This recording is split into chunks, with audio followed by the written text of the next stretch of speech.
Aquí inicia La Fosa Escéptica, un lugar para ejercitar la mente, con Alfonso Villalpando.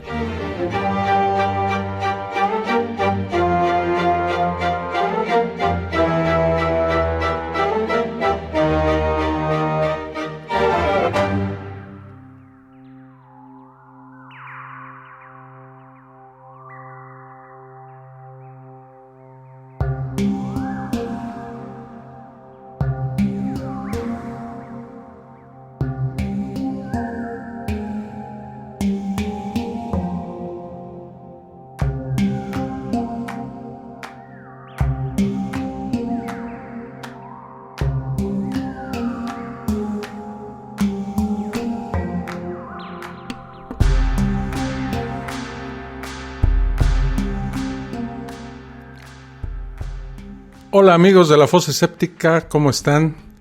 Espero que estén bien. Bienvenidos aquí al episodio, a la emisión número 76 de la misma de La Fosa Escéptica. Pues me da mucho gusto estar tan seguido y estar tan presente. Estamos en un momento en el que se puede contar con el tiempo para hacer fosas escépticas cuando me encuentro cosas interesantes que compartir con ustedes. Espero que también para ustedes sea interesante pues escuchar la fosa, ¿no? Y el día de hoy vamos a hablar de algo que para la Iglesia Católica es fundamental. A lo largo de la historia de la misma Iglesia han aparecido estos santos incorruptos. ¿Qué significa esto? Pues son santos que cuando mueren su cuerpo no se corrompe con la putrefacción natural que sufre un cuerpo humano normal y que son desenterrados o al mismo tiempo que los van a enterrar, notan que el cuerpo no ha sufrido daño alguno por cuestiones de la putrefacción natural del cuerpo, ¿verdad? De eso vamos a estar hablando el día de hoy, acerca de esto de los santos incorruptos. Y bueno, empezamos.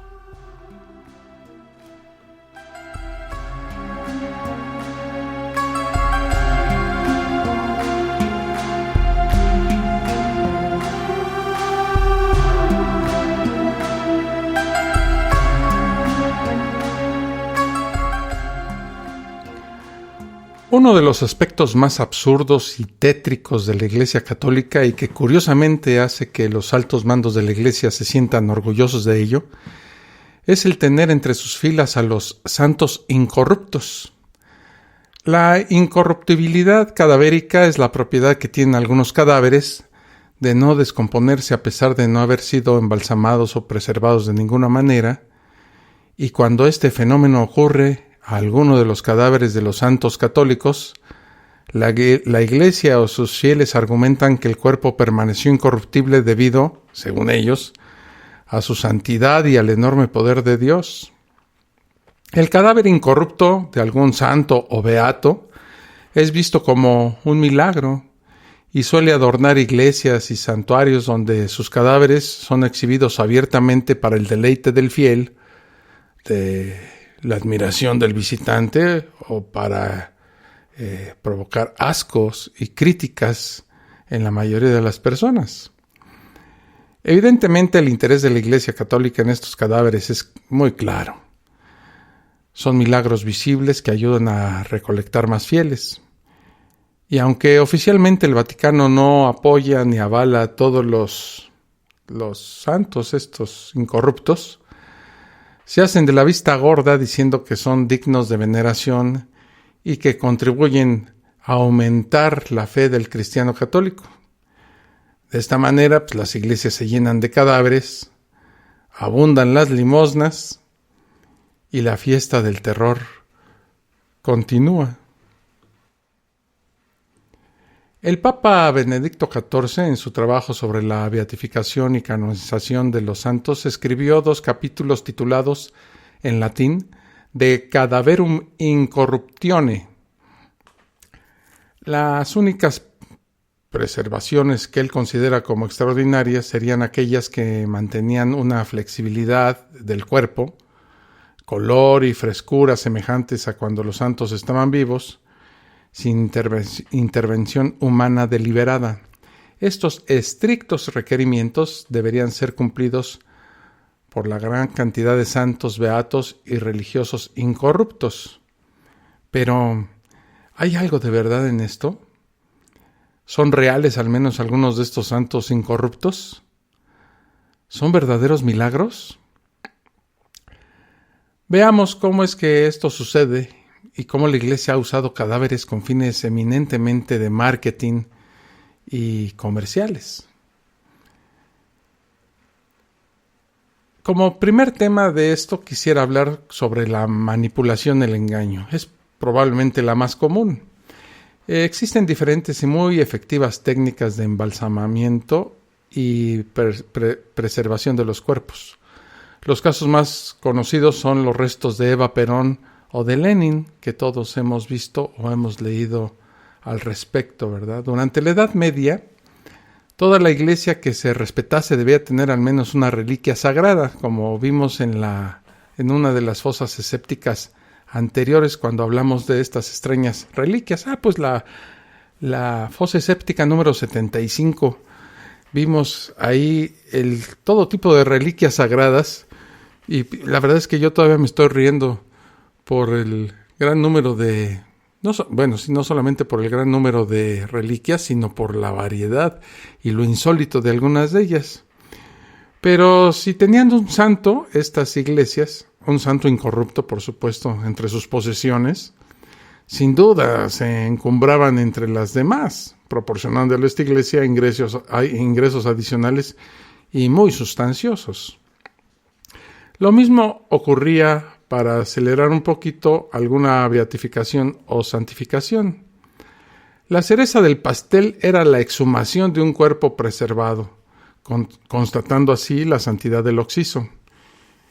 Y claro, a veces para lograr esto, algunos bien intencionados pero perversos individuos ayudaban al proceso de preservación embalsamando secretamente y con sustancias más secretas aún el cuerpo del infortunado fallecido. De esta manera, al exhumarlo, sorpresa, ¿no? Gran sorpresa. La confirmación de la santidad de inmediato, la veneración por la gente y pues el ingreso adicional, como ya lo vimos en otras ocasiones, ¿no? Entre más reliquias y sobre todo un santo exhumado, un santo incorrupto, pues obviamente atraía muchísimos más fieles y estos fieles dejaban muchísimo más dinero.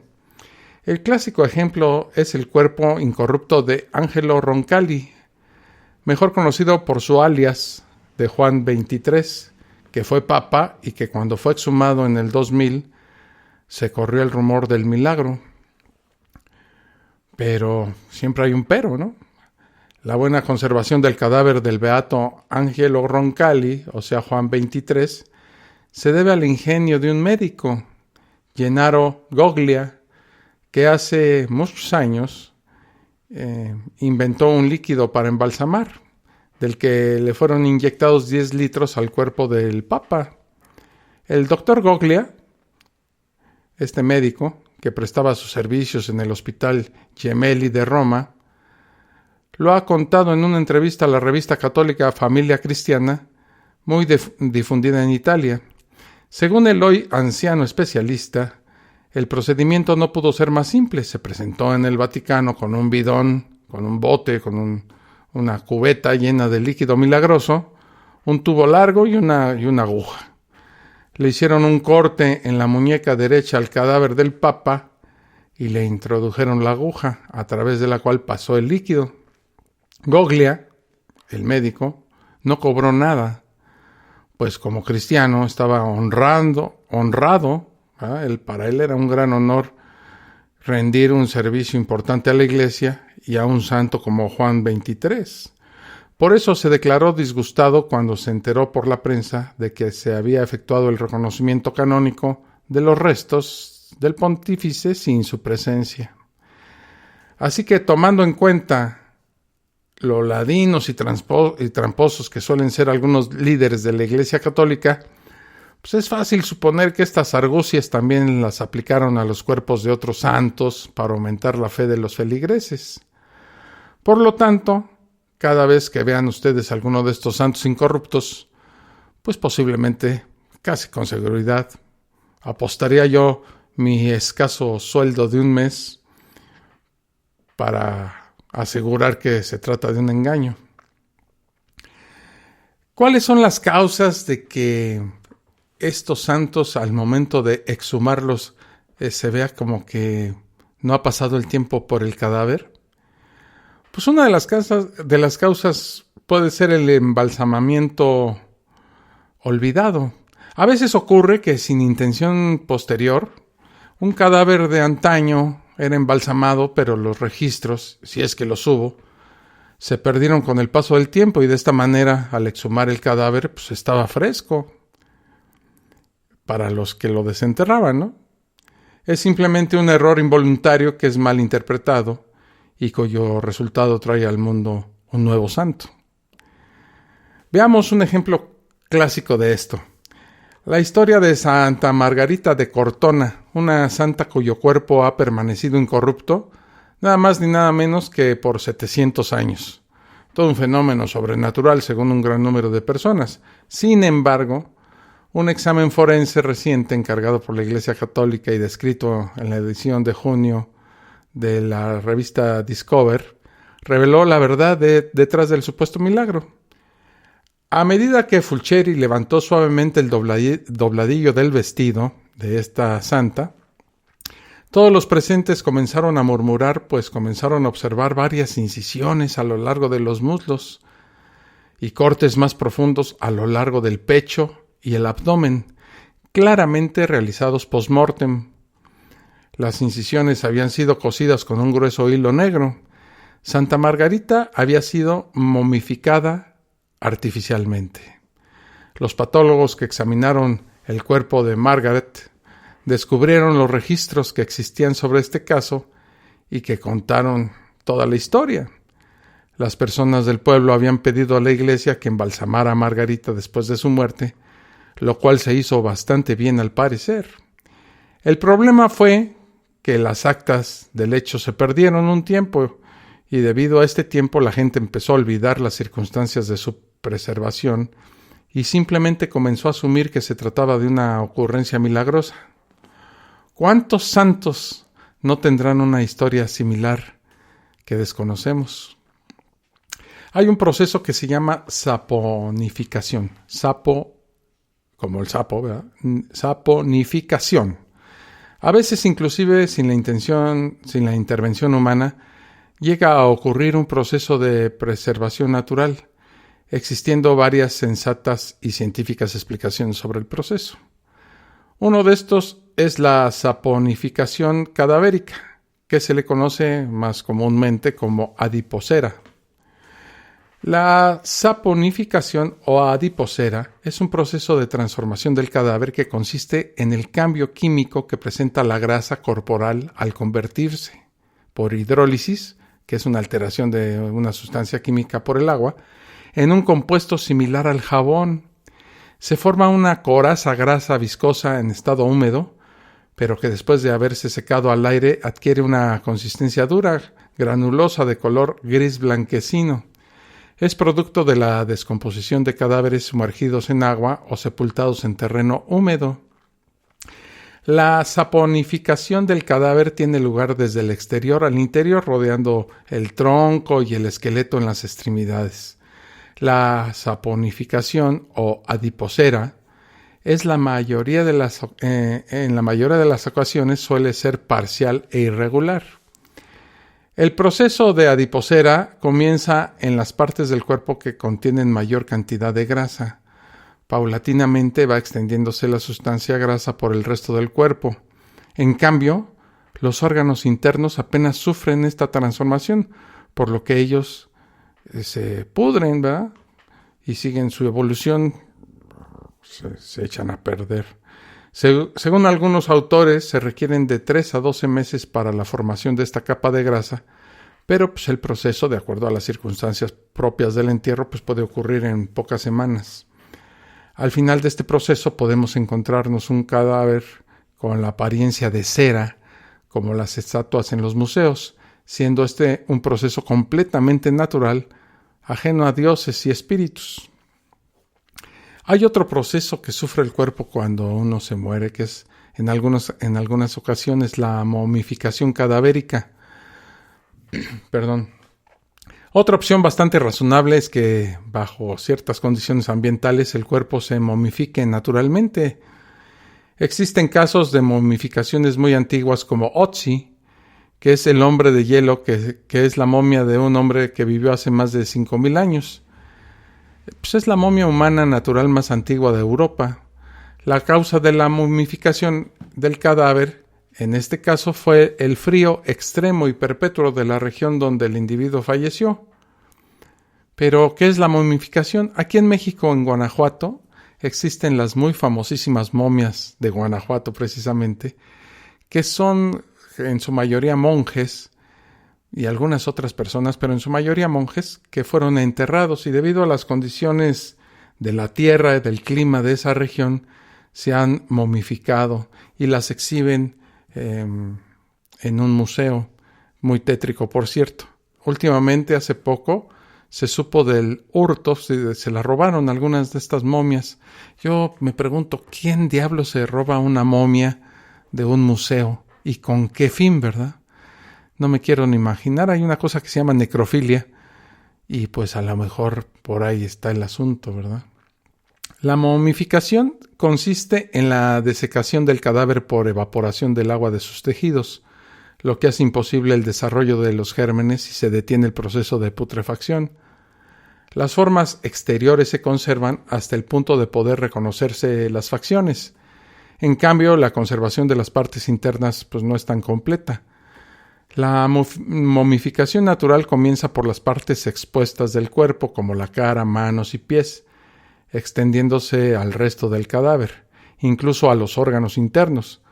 La piel se adapta o se envuelve al hueso y se torna dura, tomando el aspecto de cuero curtido. Las partes afectadas se van encogiendo y toman una coloración parda. El cuerpo disminuye de volumen, pierde peso y se hace tieso y quebradizo. Si el cadáver momificado no está protegido, se va desmoronando por la erosión ambiental, pero si está protegido, puede mantenerse preservado durante muchos años. La totalidad del proceso de momificación tiene lugar en un periodo de 1 a 12 meses, según las condiciones ambientales y el volumen corporal. No obstante, en condiciones normales de un clima más tropical, no como en el del Otzi, la momia que tiene 5,000 años, ¿verdad? En un clima pues muchísimo más común, se podría decir, se puede estimar un periodo de tiempo para que se momifique un cuerpo de 4 a 6 meses en condiciones favorables. Esos cadáveres de santos que ya no se ven tan bonitos, pero insisten en llamarlo incorrupto, pueden ser simplemente unas momias que se preservaron bajo ciertas condiciones de humedad, temperatura y química y que nos es vendida como santos milagrosos. Al momento de recuperar material para hacer esta fosa séptica, me encontré con fotografías de momias de estos santos supuestamente incorruptos, y de incorruptos la verdad no tienen nada.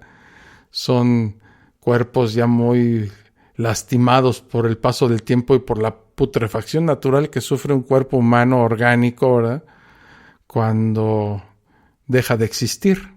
Las funciones del cuerpo se van perdiendo y al momento de fallecer desaparecen, produciendo la putrefacción del cuerpo. Y por más que se les diga santos incorruptos, la mayoría de las fotografías que me encontré son, ¿verdad?, cuerpos que están en un estado lamentable. Es una porquería, la verdad, deshaciéndose. Vamos a hacer una pequeña pausa aquí en la fosa séptica y cuando regresemos vamos a ver otros tipos de procedimientos o de cuestiones naturales por las cuales un cuerpo pues se puede conservar aún después de muerto un tiempo, ¿verdad? Regresamos en un momento aquí a la fosa séptica. Estás escuchando La Fosa Escéptica, un lugar para ejercitar la mente.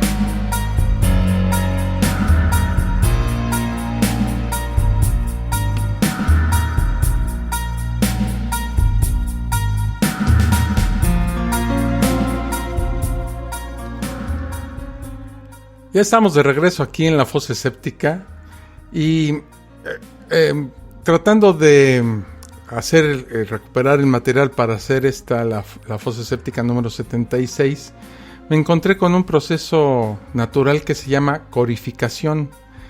¿Qué es la corificación?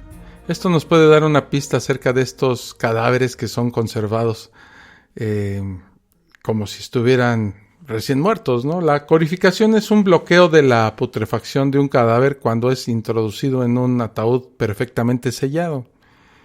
En ausencia de oxígeno, pues es imposible el desarrollo de ciertas bacterias de la putrefacción y los tejidos orgánicos quedan conservados con un aspecto semejante al cuero. Este proceso natural generalmente ocurre en los cadáveres que son introducidos en ataúdes de zinc o plomo, cerrados herméticamente por soldadura. La putrefacción se detiene por carencia de oxígeno. Se caracteriza porque la piel del cadáver asume un color grisáceo y adquiere la consistencia típica del cuero recién curtido. El tejido celular subcutáneo, la musculatura y las vísceras, en especial las vísceras abdominales, se reducen sensiblemente de volumen, dando al cadáver un aspecto de marcada desnutrición. Y lo último que uno quiere ver en la vida es un cadáver marcado por la desnutrición. La corificación se presenta entre el fin del primer año y en el segundo de conservación, aunque también se ha visto que sucede en pocos meses. Se trataría de una especie de embalsamamiento natural que solo tiene lugar en el especial ambiente hermético en que se encuentre el cadáver. Es una especie de mezcla entre momificación y saponificación, y algunos autores consideran que es un paso previo o incompleto al fenómeno de la saponificación. El cadáver corificado se diferencia del momificado en que es más blando y flexible. Otro proceso que es muy común ahora porque mucha gente famosa supuestamente se ha sometido a este procedimiento para que conserven su cuerpo con la esperanza de que la ciencia descubra el mal que los mató y que los puedan revivir para curarlos, como dicen que fue el caso de Walt Disney. No tengo la certeza de lo que estoy diciendo, puede ser una verdadera estupidez, pero existe esta como rumor, ¿verdad? Esta leyenda urbana de que Walt Disney se sometió a este procedimiento de congelación. Pero a nivel natural puede ocurrir también que por una baja temperatura ambiental el cuerpo se preserve con pocas variaciones importantes. El frío intenso y prolongado puede propiciar una conservación del cadáver prácticamente indefinida. El enfriamiento continuado a 40 grados bajo cero, que sí es bastante frío, ¿verdad?, permite la conservación casi indefinida de productos de origen animal y vegetal. Por otra parte, la rápida congelación en nitrógeno líquido, que tiene una temperatura de 196 grados bajo cero, se le conoce como crioconservación, permite la conservación en condiciones vitales de material biológico para su posterior empleo en trasplantes o en investigaciones. La perfecta conservación del cadáver permite su identificación, pero una vez producida la descongelación, los fenómenos cadavéricos muestran un curso acelerado, por lo que la autopsia no debe posponerse. Obviamente estos casos solo ocurren en monjes o santos de vida asceta en las montañas con intenso frío. ¿Qué es más probable? ¿Que sea un verdadero milagro o que sea un proceso de preservación por congelación? También es posible que los cuerpos se conserven después de muertos por lo que come el individuo en vida, los ayunos, las dietas o el propio metabolismo de la persona. En otras ocasiones, la influencia del tipo de dieta en el proceso de preservación cadavérica es innegable. Ya se ha visto en casos de monjes solitarios que tienen dietas frugales y constantes ayunos. Su cuerpo después de morir está más resistente a la descomposición. La abstinencia de comida y bebida favorece que el cuerpo no se degrade del modo en que lo haría en circunstancias normales, porque se produce una notable disminución del metabolismo y del desgaste celular. Estoy muy tonto hoy para hablar, qué raro. La gran mayoría de estos santos vivieron con dietas muy limitadas y en constantes ayunos y sacrificios alimenticios, que esto lo consideraban estos monjes como un sinónimo de pureza para ellos, ¿verdad? El evitar comer o ingerir sustancias dañinas al organismo con el fin de purificarse puede afectar la posterior putrefacción de los tejidos post-mortem. ¿Pero qué es más probable? Vuelvo a hacer la pregunta. ¿Que sea un verdadero milagro o que sea una disminución de la degradación celular producto de dietas específicas? Muy común en los monjes, ¿verdad? Se supone, ¿verdad? Que algunos comen muy poco. ¿No les parece extraño que solo algunos cuerpos de muy escogidos santos permanezcan incorruptos y los de otros se descompongan normalmente? ¿Acaso el que no se corrompe es más santo que el otro? Y si no hay relación, ¿a qué viene entonces todo este asunto? Si la incorruptibilidad cadavérica es signo de santidad, por lo tanto, los santos que se pudren no son santos, ¿verdad? Según su lógica cristiana, ¿qué pasa por la mente de Dios que permite que los gusanos hagan su agosto con unos y no con otros? Quizá el pensamiento de Dios sea, por ejemplo, ¿no? Este tipo es un santo, pero pues es muy tímido. Ya me imagino a Dios diciendo esto, ¿no? Este tipo es santo, pero pues es muy tímido y le da vergüenza hacer milagros en público. La gente no se dará cuenta, mejor al morir hago que no se pudra y así lo reconocen como santo. ¿O es acaso el típico ejemplo de los caminos de Dios son misteriosos? O el más obvio, ¿no? Que sería decir, Dios hace lo que se le pega a su rechingada gana. En este caso, ¿qué es más probable? ¿Que sea un verdadero milagro o que los santos que se descomponen naturalmente no son santos? Si la existencia de santos incorruptos es signo inequívoco de que la religión católica cristiana es la verdadera, ¿la presencia de cuerpos incorruptos en otras religiones es sinónimo de que también es la religión correcta? Se han dado varios casos de cuerpos incólumes en otras religiones como la budista. Es probable que por la frugal dieta de estos monjes, por ejemplo los lamas, ¿verdad?, su descenso del metabolismo por las horas de meditación, el frío extremo y la intemperie a que se ven obligados a vivir, pues puede hacer que después de morir el proceso de descomposición corporal se haga más lento o inclusive se anule. Por ejemplo, el caso del Dashi Dorsho Itigliov, un lama precisamente budista ruso que murió en 1927, se cuenta que 30 años después de su muerte, cuando sus seguidores se disponían a exhumar su cadáver, lo encontraron intacto. El cadáver se volvió a enterrar, pero 45 años más tarde, en el 2002, se exhumó y volvió a encontrarse perfectamente conservado. Pinche terco. Hasta el día de hoy, el cuerpo de Itigliov permanece en exhibición en el monasterio de Volsnik, todavía sentado en la posición de loto. Los lamas han vestido su cuerpo con un manto dorado de este monje. Sus ojos están cerrados, sus rasgos están borrados, aunque la forma del rostro y de la nariz sin duda se asemejan a la fotografía de 1913. Sus manos permanecen flexibles y sus uñas perfectamente recortadas. Su piel parece de cuero, pero conserva su suavidad. Su cabeza aún permanece con algo de pelo recortado. Es interesante que podrían ustedes encontrar las fotos de este Dashi Dorsho Itigiliov, budista ruso que murió en 1927. En internet existen fotos de él y se ve el cadáver en la posición en la que yo lo estoy describiendo.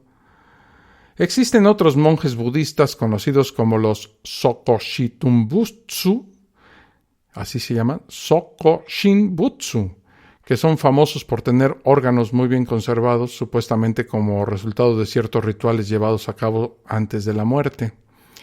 El hecho de que el fenómeno de la incorruptibilidad se produzca en personas no cristianas hace que el milagro sea una explicación mucho menos probable. Inclusive se pueden observar casos de personas completamente ajenas a la religión. Es más, en más de una ocasión, al exhumar un cadáver para cambiarlo de sitio o simplemente para desocupar el espacio, los familiares se sorprenden al encontrar al difunto bastante bien preservado y muy parecido a la época de su fallecimiento. Generalmente las razones de esto son microclimas, ambiente adecuado, el pH propio del individuo, la humedad y demás argumentos de los cuales ya hablamos en esta fosa escéptica. Esto nos demuestra que la incorruptibilidad cadavérica no es exclusiva de los santos y menos de los integrantes de la Iglesia Católica. Hoy fue corta la fosa, ¿verdad? Media hora. Vamos a regresar después de una pausita que nos pide Spreaker para mis conclusiones al respecto y para los últimos comentarios que tengo que hacer sobre el tema. Regresamos en un ratito, 30 segundos, a la fosa escéptica. Estás escuchando La Fosa Escéptica, un lugar para ejercitar la mente.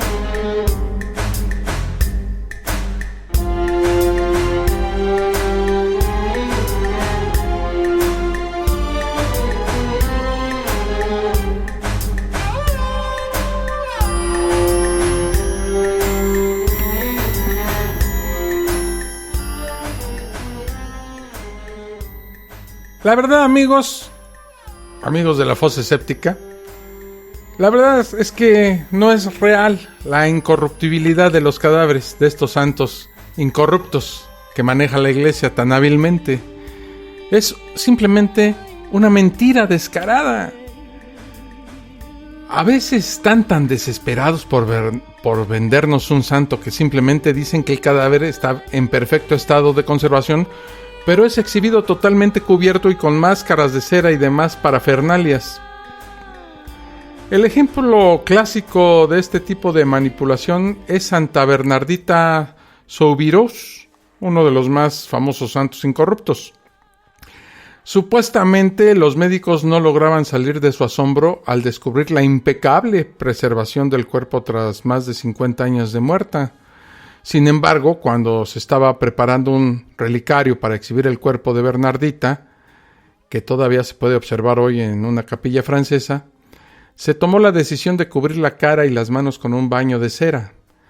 Lo que hoy en día ven las personas que visitan el santuario de Bernardita es cera, no piel.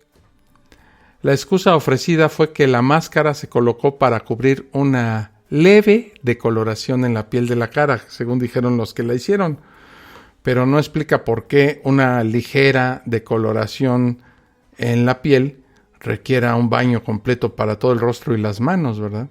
Que son los únicos elementos físicos que se observa en la mayoría de los santos. Generalmente están vestidos con túnicas largas y únicamente se expone la cara y las manos. Esto hace más fácil el proceso de ponerle una máscara de cera, o como veremos en alguna fosa escéptica siguiente, máscaras de silicón, porque también se modernizan, ¿verdad? Y claro, evidentemente sería un sacrilegio investigar si de verdad está incorrupto, y es prohibido bajo pena de blasfemia y excomunión. Muy poca gente tiene acceso a estos cuerpos, a estos cadáveres, y generalmente son religiosos, aún los científicos que supuestamente los estudian. En otras ocasiones nos presentan un santo perfectamente preservado cuando a simple vista está bastante deteriorado e irreconocible, como ustedes pueden checar precisamente en las fotografías que ya aparecen en internet acerca de estos santos incorruptos. Les sugiero que lo busquen porque sí es un espectáculo macabro, pero es un espectáculo también interesante por el velo que le quita a esta santidad supuesta de estas personas que murieron. ¿Qué es más probable, para finalizar? ¿Que sea un verdadero milagro o que sea una típica manipulación y mentira de alguno de los líderes católicos que busca más santos, más devotos y sobre todo más dinero? ¿Qué será? Yo me quedo con la explicación última, ¿no? Los católicos buscan, la Iglesia Católica siempre ha buscado tener más santos precisamente porque es una cadenita. Entre más santos hay, pues más devotos hay y más dinero llega a sus arcas. Les agradezco mucho su atención a esta fosa pequeña de 36 minutos. Antes estaba yo muy preocupado por la duración de las fosas escépticas. Hoy pues la verdad es que entiendo que el tema no da para más y que si a ustedes les picó la curiosidad acerca de esto, pues buscarán información en internet y en otros lados, ¿verdad? Les pido que dejen sus comentarios acerca de los temas que quieran que yo aborde en sucesivas fosas escépticas. Y yo los leo, como les digo, todos. Estamos en un montón de plataformas. Acabamos de estrenar hace unos días nuestra fosa escéptica en Amazon. En los podcasts de Amazon ya pueden ustedes localizar la fosa escéptica. Así que dense, como dicen en mi pueblo, dense una vuelta por ahí. Y les pido otro favor. Si les ha gustado este ciclo de fosas escépticas, de la nueva temporada de la fosa escéptica, cuando ya estoy yo aquí solo con ustedes, pues les pido que la comenten, pero también les pido que la recomienden, que hagan ese trabajito por mí para tener más escuchas y que esta fosa escéptica dure más. Estamos viviendo tiempos de pandemia y de encierro, entonces es bueno recomendar algo que se puede escuchar en casa y que no necesita más que el interés.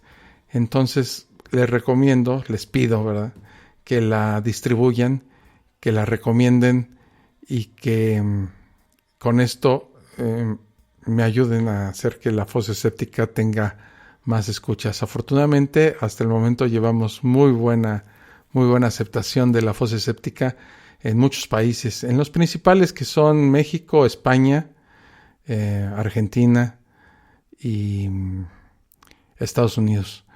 Pero queremos llegar a más países, queremos llegar a más personas. Así es de que les hago la petición de que nos ayuden a lograr este objetivo. Mi nombre es Alfonso Villalpando.